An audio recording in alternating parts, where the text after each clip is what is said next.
Online lending scam in the Philippines. How loan apps steal your data. Need fast cash? Online lending apps promise instant loans with no paperwork. But what if I told you that some of these apps don't just take your money, they steal your data, harass your contacts, and trap you in endless debt? Today, we uncover the dark reality of online lending scams in the Philippines, how these apps operate, the real victims, and how you can stay safe. Chapter 1. How loan apps steal your data. Many shady lending apps require you to grant excessive permissions, access to your contacts, messages, even your camera and microphone. Common data theft tactics. Contacts access. If you miss a payment, they'll harass your friends and family. Photo and message access. Some scammers blackmail borrowers with their personal data. Device tracking. They can track your location and online activities. Real case example. A borrower applied for a $5,000 loan from an unknown app. When they missed a payment, the app sent threatening messages to all their contacts, labeling them as a scammer. The borrower was publicly shamed and forced to pay out of fear. Chapter 2. The Debt Trap Cycle. It starts small. You borrow $5,000, but before you even receive the money, they deduct hidden fees. How it works. You apply for a loan of $5,000. The app deducts P1,000 as a processing fee, so you only receive P4,000. In just 7 days, you must repay $7,000 due to high interest and penalties. 4.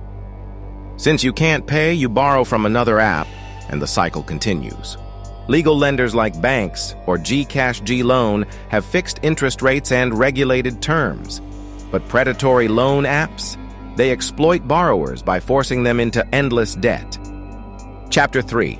Are these loan apps even legal? You might be wondering, why do these apps still exist? Well, many operate illegally and constantly rebrand to avoid detection. Regulatory actions. CC has shut down over 400 illegal lending apps due to privacy violations.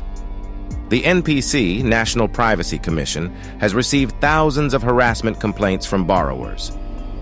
PNP-ACG warns that many of these apps are run by cybercriminal syndicates, often from abroad.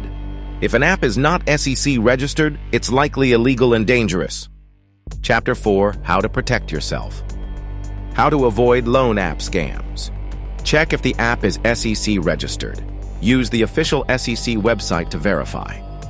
Be cautious of app permissions. If it asks for contacts and photos, do not install.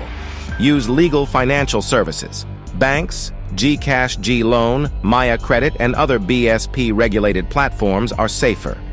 Never share OTPs or IDs. Scammers often use stolen identities to take out loans in your name. Conclusion. The bigger picture. Shocking stats on online lending scams in the Philippines. Over 400 illegal online lending apps have been shut down due to privacy violations. Thousands of harassment complaints have been filed with the NPC. Loan-related cybercrimes surged in recent years, as reported by the PNP Anti-Cybercrime group. Real financial consequences for victims. Some victims fell into deep financial trouble borrowing from multiple apps just to pay off previous loans. Others suffered mental and emotional distress due to harassment and public shaming. Some even faced legal threats, despite the fact that the loan apps themselves were illegal. The future of digital lending in the Philippines. SEC and BSP are working on stricter regulations to combat loan scams. Consumer education is key. Many Filipinos fall prey due to lack of awareness. The government is pushing for safer digital lending options, but Filipinos must stay vigilant. If you or someone you know has been targeted by a loan app scam, report it. Spread awareness. Share this video and help others avoid falling into these scams.